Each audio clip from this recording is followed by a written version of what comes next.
अज्ञानतिमिरान्धस्य ज्ञानाञ्जनशलाकया चक्षुरुन्मिलितं येन तस्मै श्रीगुरवे नमः। श्रीचैतन्यमनोभीष्टं स्थापितं येन भूतले स्वयं रूपः कदा मह्यं ददाति स्वपदान्तिकम्। वन्देऽहं श्रीगुरो श्रीयुतपदकमलं श्रीगुरून् वैष्णवांश्च श्रीरूपं साग्रजातं सहगणरघुनाथान्वितं तं सजीवं साद्वैतं सावधूतं परिजनसहितं कृष्णचैतन्यदेवं श्रीराधाकृष्णपादान् सहगणललिता श्रीविशाखान्वितांश्च। हे कृष्णा करुणा सिन्धो दीनबन्धो जगत्पते गोपेश गोपिका कान्त राधाकान्त नमोऽस्तुते। तप्तकाञ्चन गौराङ्गी राधे वृन्दावनेश्वरी वृषभानुसुते देवी प्रणमामि हरिप्रिये। नमो महावदान्याय कृष्णप्रेमप्रदायते कृष्णाय कृष्णचैतन्य नाम्ने गौरत्विषे नमः।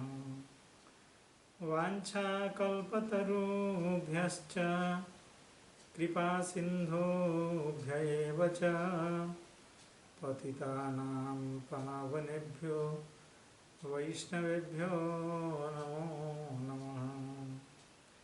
जय श्रीकृष्ण चैतन्य प्रभो नित्यानन्द श्री अद्वैत गदाधर श्रीवासादि गौरभक्तवृन्द।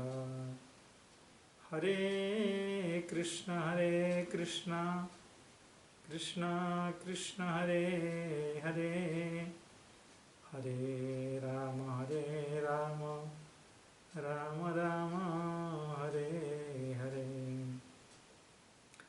नमः ॐ विष्णुपादाय कृष्णप्रेष्ठाय भूतले श्रीमते भक्तिवेदान्त स्वामिन्निति नामिने।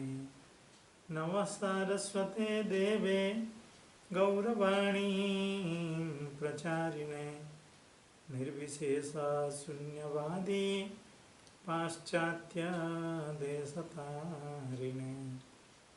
यं प्रव्रजन्तमनुपेतमपेतकृत्यं द्वैपायनो विरहकातराजुहाव पुत्रेति तन्मयतया तरभूभिनेदो स्तं सर्वभूतहृदयं मुनिमानतोऽस्मि। नारायणं नमस्कृत्य नरं चैव नरोत्तमं देवीं सरस्वतीं व्यासं ततो जयमुदीरयेत्। नष्टप्रायेषु भद्रेषु नित्यं भागवत सेवया भगवत्युत्तमश्लोके भक्तिर्भवति नैष्ठिकी। मूकं करोति वाचालं पंगुं लङ्घयते गिरिं यत्कृपातमहं वन्दे परमानन्दमाधवम्।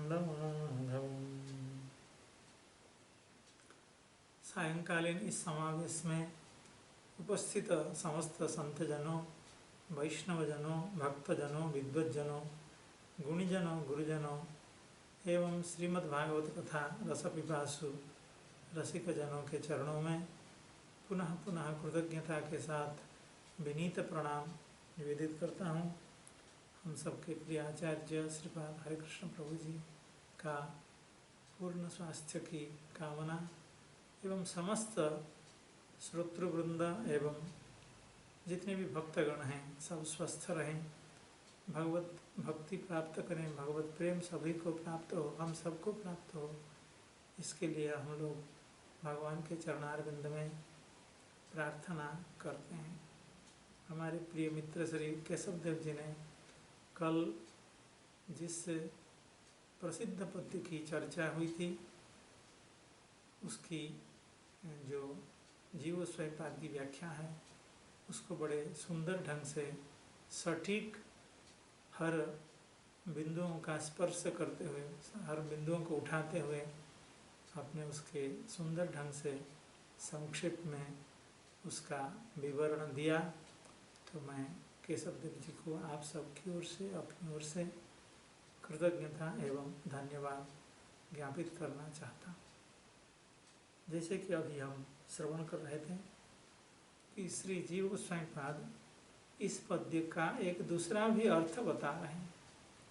उसको यह कह सकते हैं कि विपरीत लक्षणा से, यानी पद्य का जो अर्थ अभी तक बताया गया है, भगवान का कथामृत का जो महात्म्य है, कथामृत से क्या फायदा होता है, उसको जो श्री जीव गोस्वामीपाद और श्री श्रीधर स्वामीपाद ने भी बताया है, उसके वैपरीत्य में श्री जीव गोस्वामीपाद बता रहे हैं। और चक्रवर्ती पाद भी इस तरह से दो अर्थ करेंगे, लेकिन दोनों का अभिप्राय एक ही है कि भगवान की कथा का अनुपम महात्म्य है, अतिशय महात्म्य है।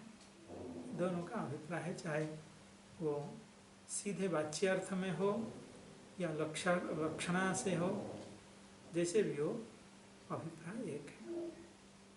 तो अब जब निषेध परक अर्थ कर रहे हैं, यानी विपरीत अर्थ कर रहे हैं, वो अर्थ कैसा है उसका हम लोग भगवान की कृपा से, श्री जीव गोस्वामीपाद की कृपा से, समस्त वैष्णव जनों की कृपा से हम लोग श्रवण करते हैं। तो जैसे अभी बता रहे थे श्री केशव देव जी, भगवान ने कहा कि आप लोग इतना व्याकुल क्यों हो, आपको तो मेरी कथा का महात्म्य बहुत अच्छी तरह से मालूम है, और आप कह रही हैं हमें शीघ्रातिशीघ्र आप दर्शन दें, हमें अपना अधर सुधा का पान कराएं। ये बात सब सही है, लेकिन थोड़ी देर और आप लोग इंतज़ार कर लीजिए, थोड़ा सा और प्रतीक्षा कर लीजिए, और तब तक हमारी कथा से काम चला लीजिए। क्योंकि कथा का इतना भारी महात्म्य जब है तो थोड़ी देर तक आप हमारे कथा से अपना सुख प्राप्त कीजिए या विनोद कीजिए, समय काटिए। तो क्योंकि कथा का इतना सारा महात्म्य है, जब भगवान ऐसा कहें, अगर ऐसा कहें भगवान, अहो परम व्यग्राह यावद आप्याययेयम् अधर सीधुना प्याययस्व नः, आप अधरामृत के द्वारा हमें प्राण प्रदान कीजिए। तो जब तक मैं आप लोगों के सामने प्रकाशित होकर के अपना अधरामृत पान कराऊं, तब तक आप हमारी कथा से, हमारे कथामृत से आप अपना समय यापित कीजिए, कालक्षेप कीजिए, कुछ और समय कथा में बिताइए।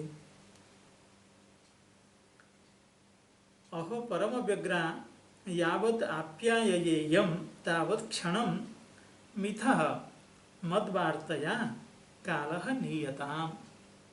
आप लोग तो एक समूह में हैं, तो मिथः आप सब एक साथ बैठ जाइए।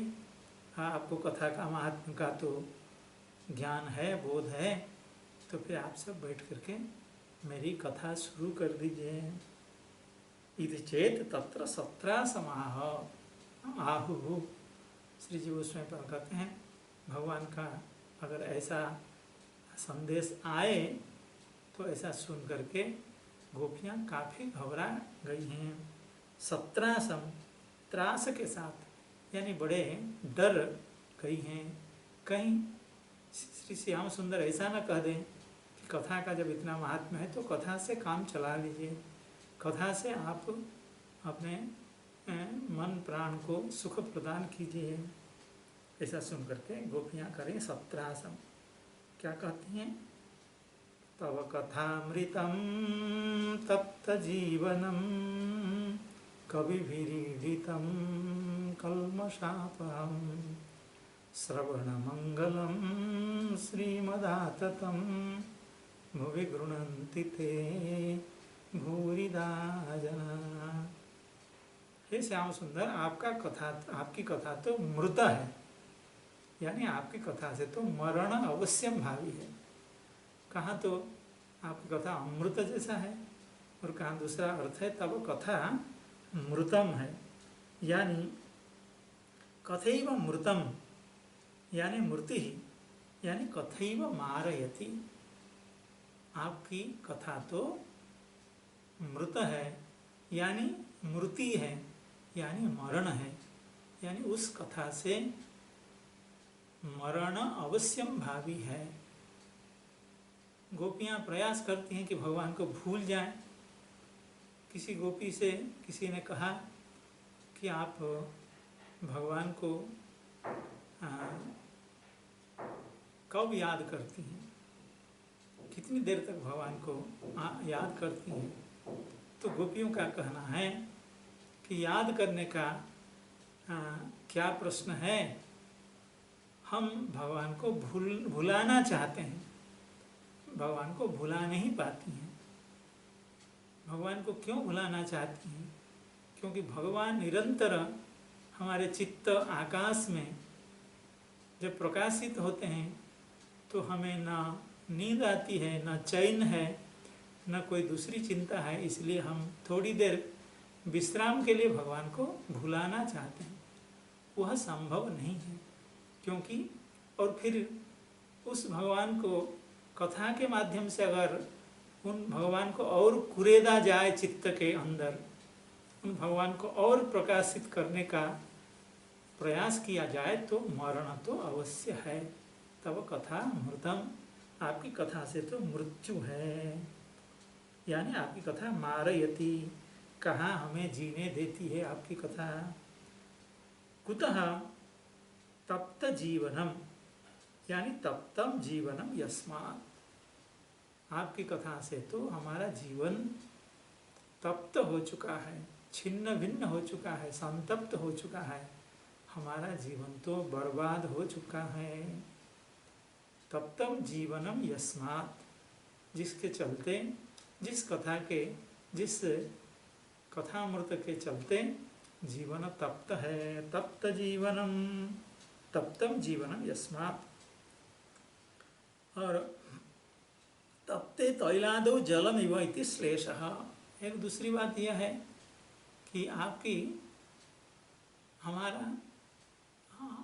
हमारा चित्त, हमारा पूरा शरीर ऐसे ही जल रहा है आग जैसे, और उसमें कथा अगर और डाल दिया जाए तो उसकी तुलना किससे है कि किसी तेल की कड़ाही में जो तेल किसी चूल्हे पर खौलता हो, उसमें अगर जल डाल दिया जाए तो वह तेल तो प्रलय की बन्ही की जैसे अत्यंत प्रचंड हो जाएगा। हमारा जीवन ऐसे तप्त है, हमारा शरीर, हमारा चित्त, मन, बुद्धि सब कुछ आपके लिए संतप्त है, और उस पर अगर कथा का जल छिड़क दिया जाए, डाल दिया जाए, तो वह विरहाग्नि, वह जो संताप है तो और बढ़ जाएगा, वो अत्यंत प्रचंड हो जाएगा, बलवान हो जाएगा। तप्ते तैलादौ जलम इव इति श्लेषः। यह भी एक अर्थ है कि तप्त तैल में जल डालने से जो गति होती है तैल की, उस तरह से हमारे जीवन की भी गति होगी। तप्त जीवनम और कवि भी ईडितम, कवि भी ईडितम कल्मषापहम, कवियों ने आपकी कथा का ऐसा प्रचार किया है कि आपकी कथा श्रवण करने से समस्त पाप ताप दूर हो जाते हैं, समस्त कल्मश भाग जाते हैं। ऐसा कवियों ने आपकी कथा के महात्म्य का निरूपण किया है। कवि भी, और ये कवि कहाँ के हैं? जो कवि आपसे प्रेम करते हैं, यानी आपके अपने लोग इसको इतना बढ़ा चढ़ा करके इस कथा का प्रचार करते हैं। कवि भी ही यानी तावक ही देव, आपके जो पक्षधर हैं, आपके जो पक्षपाती हैं, आपको जो भगवान मानते हैं या आपके समर्थन में जो कवि लोग खड़े हैं, वे आपकी कथा को कल्मषापहम ऐसा बता रहे हैं। कल्मषापहम यथा स्यात् तथा ईडितम, यानी तम नाशकतया श्लाघितम। सब लोगों ने तो ऐसे नहीं बताया, जो आपके पक्षधर हैं, जो आपके साथ हैं, आपको जो भगवान मानते हैं, उन्होंने ही, उन लोगों ने ही इसको कल्मषापह की तरह, कल्मषापह के रूप में इसका वर्णन किया है। कवि भी तावकीरेव कल्मषापहम यथा स्यात् तथा ईडितम, यानी तन्नाशकतया श्लाघितम। तन्नाशकतया यानी कल्मष नाशकतया श्लाघितम, आपके कथामृत की प्रशंसा कल्मष नाशक के रूप में आपके लोगों ने ही किया। आपके लोग तो करेंगे ही ऐसा, लेकिन जो आपके विरोधी लोग हैं, उन लोगों ने कहाँ आपकी कथा की कोई प्रशंसा की। और अपने जनों की प्रशंसा तो संसार में सबको ही करता है, असुरों की भी प्रशंसा उनके समर्थन में जो लोग होते हैं वे करते हैं। तो जो आपके समर्थन में हैं, आपसे प्रेम करने वाला आपके जो भक्तगण हैं और आपके जो अपने जन हैं कवि, वे आपकी प्रशंसा करते हैं। ये कौन सी बड़ी बात है। किंच श्रवणेनैव मंगलम मंगलमिति श्रूयते न तो अनुभूयते। तो कवि भी कल्मषापहम ईडितम, आपके लोगों के द्वारा ही ऐसा प्रचार किया गया है। और दूसरी बात है श्रवण मंगलम, यानी उन लोगों ने बताया है कि भगवान की कथा सुनने से काफ़ी मंगल होता है। श्रवणेनैव मंगलम मंगलमिति श्रूयते, सब जगह लोग कहते हैं भगवान की कथा श्रवण करने से कल्याण होता है, कल्याण होता है। बार बार यह बात बताई जाती है, सभी लोग बताते हैं। न तो अनुभूयते ऐसा, लेकिन हमें इसका कोई अनुभव नहीं है कि आप कथा श्रवण करने से हमारा प्राण तो निकल रहा है, हम तो मर रही हैं, हमारी व्याकुलता तो और बढ़ रही है, हमारी विरह अग्नि तो प्रलयकालीन अग्नि का स्वरूप धारण कर रहा है। तो फिर आपकी कथा मंगल कैसे है, किस तरह से मंगल है ये? तो श्रवण मंगलम ये कैसे है? न तो अनुभूयते, इसका अनुभव तो हमें नहीं। हम जब आपकी कथा करती हैं तो आपके विरह की जो ज्वाला है, विरह का जो वेदना है, वो निरंतर बढ़ती जाती है। किंच श्रवणेनैव मंगलम मंगलमिति श्रूयते, ये केवल सुनने की बात है, कहने की बात है कि भगवान की कथा सुनने से मंगल है। हमारे साथ तो दूसरा ही है, हमारे साथ तो ये प्राण लेने वाली आपकी कथा है। श्रीमदा ततम, श्रिया सौंदर्यादिना तत्कृतेन मदेन निजजन अनादरादि लक्षणेन च आततम सर्वतः प्रसृतम। श्रीमद के द्वारा यह कथा आतत हुआ है। श्रीमद के द्वारा इसका क्या अभिप्राय हुआ? श्री शब्द का अर्थ है सौंदर्यादि। तो सौंदर्यादि के चलते जो मद है, जिसमें सौंदर्य आभिजात्य और सद्गुण रहते हैं, उसको घमंड होता है। तो श्री के चलते, सौंदर्यादि के चलते जो मद है, जो अहंकार है, उससे निज जन अनादरादि लक्षणेन, और आपको श्री है, आपको सौंदर्य है, आप सर्वसमर्थ हैं, आपने ऐसी ऐसी लीलाएं रची हैं कि जिसकी कल्पना भी बड़े बड़े लोग इंद्र चंद्रादि भी नहीं कर पाते हैं, ब्रह्म रुद्रादि को भी आश्चर्यचकित करने वाली आपकी सब लीलाएं हैं। तो आपका यह जो श्रीमद है उसके चलते आप क्या करते हैं, निज जन अनादरादि लक्षण है ना। श्रीमद क्या है, आप में जो मद है, आपको घमंड है। क्या घमंड है, आप अपने जनों का आदर नहीं कर पाते। हम सब गोपियाँ आपकी हैं, हम निरंतर मर रही हैं, हमारा प्राण निकल रहा है, लेकिन आप हमें दर्शन नहीं दे रहे हैं, आप हमारा अनादर कर रहे हैं। यही आपका मद है। और वह मद क्यों उत्पन्न हुआ, क्योंकि आप में श्री है, सौंदर्य है, सामर्थ्य है, विवेक है। इसके चलते आपने हमारा अनादर किया और उसके चलते यह बात बहुत बढ़ गई। सभी लोग ये चर्चा करने लगे कि भगवान ने गोपियों के साथ ऐसा व्यवहार किया। ये पूरे ब्रह्मांड में यह बात फैल गई कि गोपियाँ इतनी भक्ताएं हैं श्याम सुंदर के, श्री कृष्ण के, लेकिन श्री कृष्ण ने उनको कष्ट दिया, उनको विरह दिया, उनको श्री कृष्ण ने व्यथा दी। तो इसलिए यह बात और बढ़ गई है, क्योंकि आप अपने जनों का अनादर करते हैं। श्रीमदा ततम अतो ये तद गृणंती। तो आपके कथा में ये सब दोष हैं, ये सब प्रतिकूलता है। तो ऐसी कथा का अगर कोई वर्णन करता हो, समझ लिए उसकी कोई प्लानिंग है कि लोगों को बर्बाद करने के लिए। अतो ये तद गृणंती ते भूरिदा।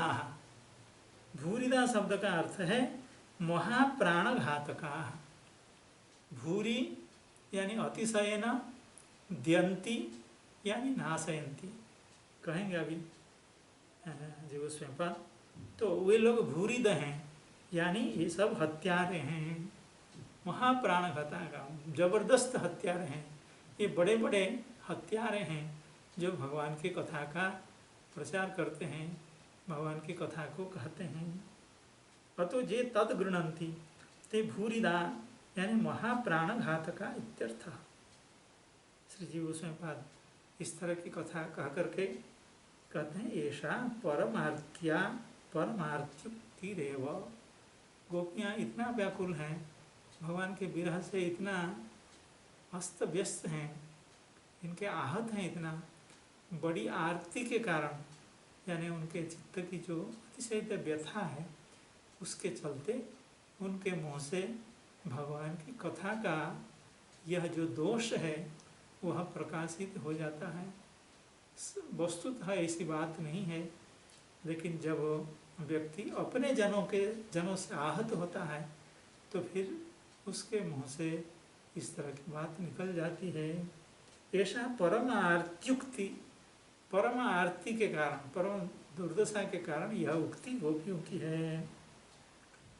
भूरिदा महाप्राणघातका, दो अवखंडने ये धातु है। दो धातु उसका रूप चलता है द्यति, द्यतः, द्यंती, यानी कत्ल करने वाला, यानी हत्या करने वाला। तो आप भूरी द हैं, यानी आप बड़े हत्यारे हैं। आप अपनी कथा के द्वारा ही हमारे जैसे अनाथ गोपियों का प्राण ले लेते हैं। अतः अधुना त्वदाशया क्षणम जिजीविषूणाम तेन अलमिति भावः। इसलिए हे श्याम सुंदर, आप ऐसा न कहें कि हम आपकी कथा कह करके अपने चित्त का विनोद कर लेंगी और आप विलंब से आइएगा, तब हमें अधर सिद्धू का पान कराइएगा। ऐसा हरगिज नहीं हो सकता। हम आपकी कथा और नहीं कर सकती, क्योंकि आपकी कथा से यह सब दुर्दशा होने वाली है। अतः अधुना त्वदाशया क्षणम जिजीविषूणाम, आपकी आशा से, आपको प्राप्त करने का जो विश्वास है उसके चलते हम यहाँ एकत्र हैं, हमारा जीवन धारण संभव हुआ है।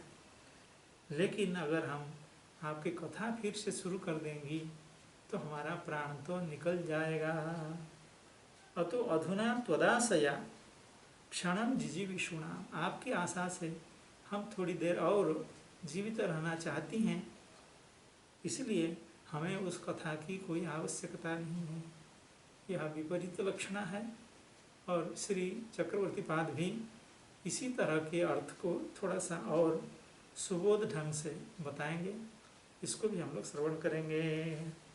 तव कथामृतं तप्त जीवनं कविभिरीडितं कल्मषापहम् श्रवणमंगलं श्रीमदाततं भुवि गृह्णन्ति ते भूरिदा जनाः। श्री चक्रवर्ती पाद कह रहे हैं, तत्कर्तृक कथाया माधुर्य महिमा कैर्वाच्य। पहले पद्य में कहा गया था मधुरया गिरा बल्कुवाक्यया, यानी भगवान के वाणी की, भगवान के बातों की प्रशंसा की गई थी। तो भगवान के जो शब्द हैं, भगवान के जो वाणी हैं, उसकी प्रशंसा कौन कर सकता है? भगवान खुद आकर के बात करें, भगवान खुद आकर के अपनी बात कहें या भक्त की बात भक्त से पूछें, तुम कैसे हो भाई, ऐसा अगर कहें भगवान, तो उस वाणी की प्रशंसा, उस वाणी की महिमा का गान कौन कर सकता है? यह श्री चक्रवर्ती पाद की भूमिका है। यानी भगवान खुद जो बातें कहते हों, जो शब्द उच्चारण करते हों, उसकी महिमा का वर्णन कोई नहीं कर सकता है। तत्कर्तृक कथाया माधुर्य महिमा कैर्वाच्य, कौन बताएगा? क्यों? त्वत्संबंधी कथा अन्य वक्तृकापि अमृतद्वयात् स्वाद्वी श्रेष्ठा च इति आहुः। तत्कर्तृक ना होकर के त्वत्कर्तृक अगर हो जाए तो अच्छा लगेगा। हे श्याम सुंदर, आप त्वत्कर्तृक, यानी आप जिस बात को कहते हो, जिन शब्दों का उच्चारण करते हैं, वो तो अमृत, क्या अमृत से भी बढ़कर है। तो आपकी जो बातें हैं, आपकी जो कथा है, यानी आप जिन शब्दों का उच्चारण करते हैं, उसके महात्म्य का वर्णन कौन कर सकता है? क्यों? क्योंकि आपके बारे में जो कथा कही जाती है, उसके महात्म्य का वर्णन करने में भी बड़े बड़े कविगण असमर्थ हैं। आपके बारे में जो बात कही जा रही है, जब उसी के महात्म्य को वर्णन करना, महात्म्य का वर्णन करना इतना दुरूह है, तो फिर आप जिस बात को कहते हो, आप जिन शब्दों का उच्चारण करते हो, आप जिन बातों को कहते हो, उन शब्दों का महात्म्य कौन वर्णन कर सकता है? त्वत्कर्तृक कथाया माधुर्य महिमा कैर्वाच्य, त्वत्संबंधी कथा अन्य वक्तृका भी, आपके बारे में जो दूसरे लोग आपके प्रचार करते हैं, आपकी बातों को कहते हैं, आपकी महिमा का गान करते हैं, उनके वह जो कथा है, आपके बारे में दूसरों के द्वारा कही जाने वाली जो कथा है, वो तो अमृत द्वयात, दो तरह के जो अमृत हैं उससे भी स्वादुतर है, उससे भी और सुमधुर है। दो तरह के जो अमृत हैं उससे भी बढ़ करके आपकी कथा है। कौन सी कथा? आपके बारे में दूसरे लोगों के द्वारा कही जाने वाली कथा, और फिर आपकी ही साक्षात कथा हो, आपके मुखनिसृत, आपके मुखारविंद से निकली हुई कोई बात हो, तो उसकी मधुरिमा का वर्णन कौन कर सकता है? त्वत्संबंधी कथा अन्य वक्तृका भी अमृतद्वयात् स्वाद्वी श्रेष्ठा च इति आहुः। तव कथामृतं तप्त जीवनं कविभिरीडितं कल्मषापहम् श्रवणमङ्गलं श्रीमदाततं भुवि गृह्णन्ति ते भूरिदा जना। तब कथैव अमृतम, इसी तरह की बात श्री जी गोस्वामी पाद भी कर रहे थे। आपकी कथा ही अमृत है। अगर अमृत शब्द से कुछ समझना हो, अमृत क्या होता है, अमृत शब्द का सही अर्थ क्या है, तो समझना चाहिए भगवान के बारे में जो कथा कही जाती है वही सही अभिप्राय से, सही मायने में वो अमृत है। तब कथैव अमृतम, क्यों ऐसा, केन साधर्म्येण, क्या है उसमें अमृत का साधर्म्य। तप्त जीवनम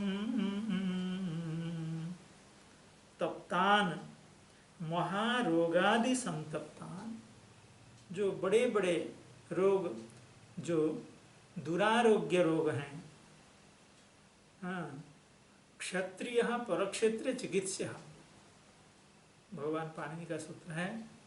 क्षत्रिय यानी जो जिस व्याधि की चिकित्सा इस शरीर में नहीं हो सकता है, चिकित्सा नहीं हो सकती है, वह रोग जो है वो क्षत्रिय है, यानी दूसरे शरीर में उसकी चिकित्सा हो सकती है, यानी इस जन्म में उस रोग से मुक्ति नहीं हो सकती है। ऐसे बहुत दुरारोग्य दुस्साध्य रोग हैं, ऐसे रोगों से भी मुक्ति देने वाली हैं, उनका भी जीवन है।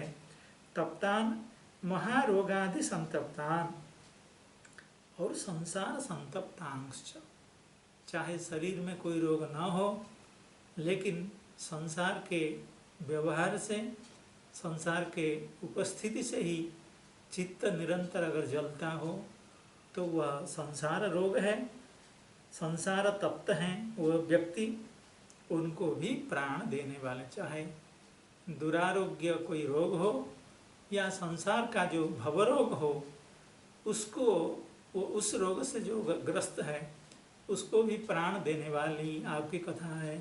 आपका कथामृत उसमें भी प्राण का संचार करता है, उनको भी हरा भरा कर देता है, उनके मन में भी चित्त में भी प्रसन्नता का प्रकाश कर देता है। संसार तप्तांश जीवयति इति तत्, संसार तप्तांश जीवयति इति तत्, यानी तप्त जीवनम। आगे कह रहे हैं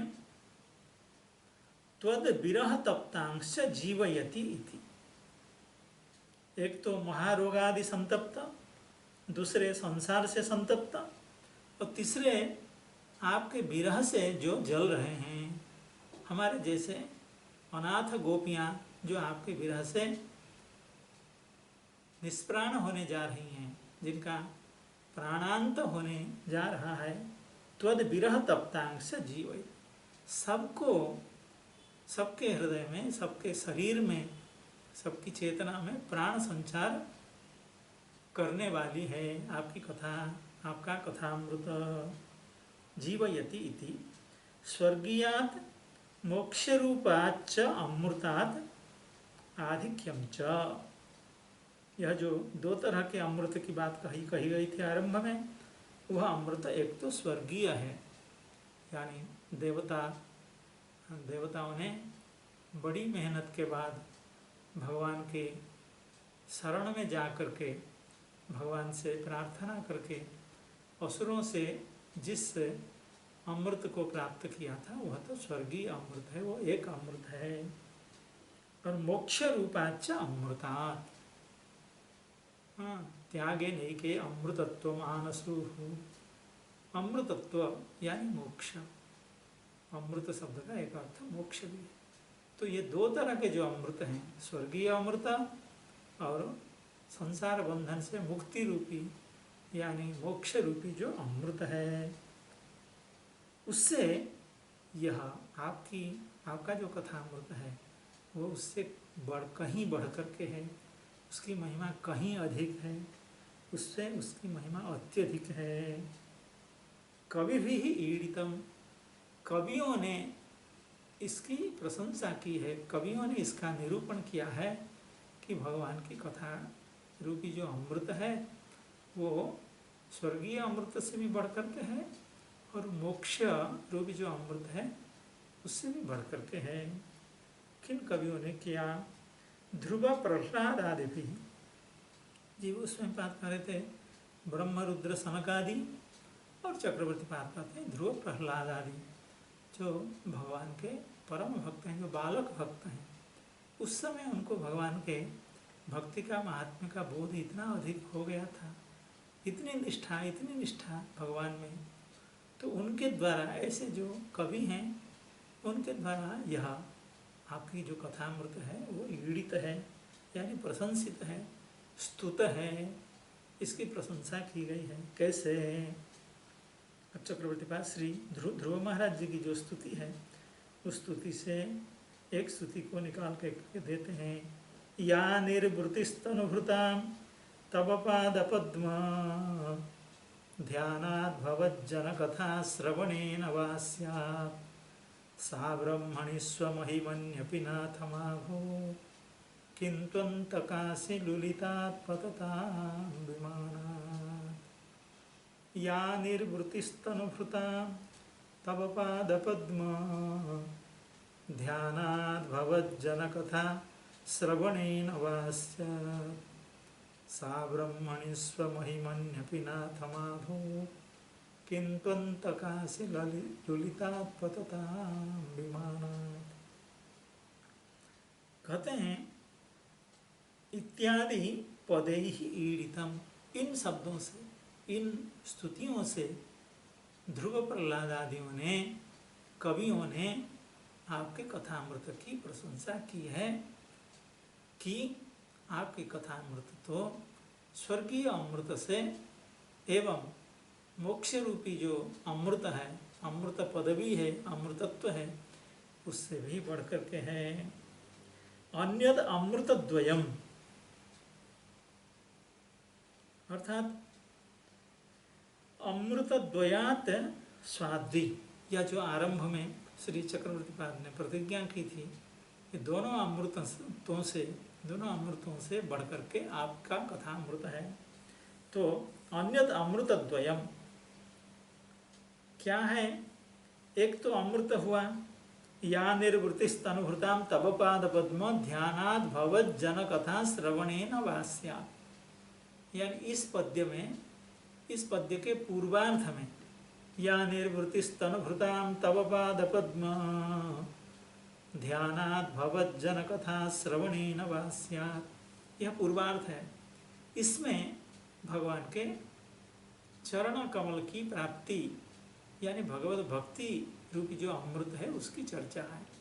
यानी या निर्वृत्ति ही, जो निर्वृत्ति यानी जो आनंद, तनुभृताम शरीरधारियों को जो आनंद, दिव्य आनंद प्राप्त होता है। कैसे? तव पाद पद्म ध्यानात् भवज्जन कथा श्रवणेन वा स्यात्, वहाँ भी कथा श्रवण वाली बात है। आपके चरण कमल के ध्यान से, आपकी कथा का परिवेशन एवं श्रवण से जो निर्वृत्ति प्राप्त होती है, जिससे परमानंद की प्राप्ति होती है, यह एक अमृत है। आगे चक्रवर्ती बात कहते हैं अन्यद अमृत द्वयम, बाकी दो अमृत बचे वो क्या है ना, वो उस स्तुति के उत्तरार्ध में कहा गया है। क्या कहा गया है? सा ब्रह्मणि स्वमहिमन्यपि नाथमाभूत् किन्त्वन्तकासि लुलितात् पततां विमानात्। ये उत्तरार्ध के जो दो चरण हैं उसमें पहले चरण में सा ब्रह्मणि स्वमहिमन्यपि नाथमाभूत्, हे नाथ, हे स्वामिन, हे प्रभो, वह निर्वृत्ति यानी वो चरम आनंद, परम आनंद स्वमहिमनि सा ब्रह्मणि स्वमहिमन्य, अर्थात जो ब्रह्म तत्व है, जो निर्गुण निराकार आनंद स्वरूप ब्रह्म है, उसमें जो लोग परिनिष्ठित हैं, परिनिष्ठितोपि नैर्गुण्ये, निर्गुण परब्रह्म में जो, निर्गुण ब्रह्म में जो परिनिष्ठित हैं, उनको भी उस आनंद की प्राप्ति नहीं होती। यानी संसार बंधन से जो मुक्त हैं उनको भी उस सुख की प्राप्ति नहीं होती है जो सुख तनुभृता तब पाद पद्म ध्यानात् भवत जनकथा श्रवणेन वास्या। तो एक तो ये हो गया, सा ब्रह्मणि स्वमहिमनि। और ब्रह्म क्या है? ब्रह्म है भगवान की महिमा, यानी भगवान की जो अंग कांति है, भगवान की जो श्री विग्रह की ज्योत्सना है, उसका जो आलोक है, वह भगवान की महिमा है, वही ब्रह्मभूत है, वही ब्रह्म है। क्योंकि निर्गुण ब्रह्म भगवान के अंग कांति है, भगवान के नख ज्योत्सना है। गोस्वामी जी ने यह कह दिया, भगवान के नख की ज्योत्सना जो है वही अद्वैतियों का निर्गुण ब्रह्म है। तो उस ब्रह्म में जो परिनिष्ठित हैं, जो अपने को संसार से मुक्त मानते हैं, उनको भी उस सुख की प्राप्ति नहीं होती है जिस सुख को भक्त लोग भगवान के चरण कमल को आश्रय करने के कारण एवं भगवान की कथा का श्रवण करने से जो जिस सुख की प्राप्ति होती है। सा ब्रह्मणि स्वमहिमन्यपि नाथ महाभूत, अर्थात आपकी महिमा रूपी जो ब्रह्म है उसमें वो सा निर्वृत्ति ही महाभूत, अर्थात नहीं होती है, नहीं हुआ करती है। किंत्वन्तकासि लुलितात् पततां विमानात्। तो वह सुख जब ब्रह्मनिष्ठितों को भी प्राप्त नहीं है, जो अश्वमेधादि यज्ञ करके जो स्वर्ग में जाते हैं, उनको भला उस सुख की प्राप्ति कैसे हो सकती है? किंत्वन्तकासि, किंतु अर्थात किस तरह से, अंतकासि लुलितात् पततां विमानात्। अंतक के असी के द्वारा लुलित है जो विमान, यानी जो स्वर्ग भूमि है, यानी जो स्वर्ग पद है, जो स्वर्ग लोक है, वो तो अंतकासी यानी काल के समय के खड्ग के द्वारा उसका छेदन कर दिया जाता है, उसको काट दिया जाता है। क्योंकि स्वर्ग जो स्थान है वो भी हमेशा के लिए नहीं हुआ करता है। क्षीणे पुण्य मर्त्य लोकम विसंति, इस बात को हम लोगों ने कई बार सुनी। और दूसरी बात है, देवता लोग हम हमेशा घबराते रहते हैं कहीं हमारा स्वर्ग का राज्य कोई छीन न ले, और इंद्रदेव तो उसमें मुखिया हैं, हमेशा डरते रहते हैं। इसलिए जो सुख आपके चरण कमल की सेवा, आपकी कथाओं का श्रवण से प्राप्त होता है, या निर्वृति स्तनुभृतां तव पाद पद्म ध्यानात् भवज्जन कथा श्रवणेन वास्यात्, सा ब्रह्मणि स्वमहिमन्यपि नाथमाभूत् किंत्वन्तकासि लुलितात् पततां विमानात्। तो विमानात् पततां अर्थात काल के अस्त्र, काल रूपी जो खड्ग है, उस खड्ग के द्वारा विनष्ट होने वाला जो स्वर्गलोक है, उससे गिरने वाले देवताओं को भला उस सुख की प्राप्ति, उस निर्वृत्ति की प्राप्ति कैसे हो सकती है?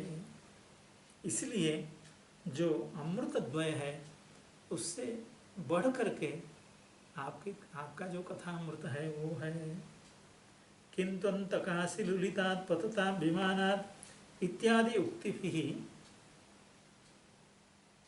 न रोचितम, यानी इन उक्तियों को देखने से, ध्रुव प्रहलाद की इस तरह की स्तुतियों को देखने से वह जो सुख है, स्वर्ग सुख और मोक्ष सुख, वो उनको आकृष्ट नहीं करता है, उसके लिए वे कभी प्रयास भी नहीं करते हैं, न उसकी उनको कामना रहती है, क्योंकि वे आपके चरण कमल का ध्यान, आपके कथामृत का आस्वादन करते हुए परम आनंद में निरंतर सराबोर रहते हैं।